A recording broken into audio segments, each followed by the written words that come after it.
ನ್ಯಾಯ ಯಾವತ್ತೂ ನ್ಯಾಯವಾಗಬೇಕೇ ಹೊರತು ಆರೋಪಗಳು ನ್ಯಾಯವಾಗಬಾರದು. ಆರೋಪ ಯಾರಿಗೂ ಯಾರ ಮೇಲೂ ಹಾಕಬಹುದು. ಯಾವುದಾದರೂ ತನಿಖಾ ಸಂಸ್ಥೆ ಸಿದ್ದರಾಮಯ್ಯ ತಪ್ಪು ಮಾಡಿದ್ದಾರೆ ಎಂದು ವರದಿ ನೀಡಿದೆಯೇ?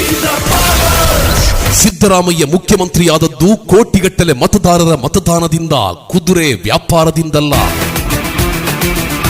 ಇತಿಹಾಸ ಅರಿತವನ ಕಣ್ಣ ಮುಂದೆ ತೇಲಿ ಬರಬಹುದು. ದೇವರಾಜ ಅರಸು ಅವರನ್ನ ಇಳಿಸಿದ ರೀತಿ, ಬಂಗಾರಪ್ಪನವರಿಗೆ ಮೋಸ, ಮೊಯ್ಲಿಯವರನ್ನ ಸ್ಟ್ಯಾಂಪ್ ಮಾಡಿದ್ದು, ಧರ್ಮಸಿಂಗ್ ರವರನ್ನ ಪತ್ರಗಳ ಬರೆದು ಆಟ.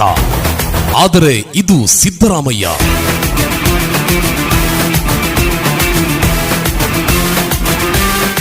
ಸದ್ಯ ರಾಜ್ಯ ರಾಜಕಾರಣದಲ್ಲಿ ಪರಿಶುದ್ಧರಾಗಿ ರಾಜಕೀಯ ನಡೆಸಿದ one and only master piece.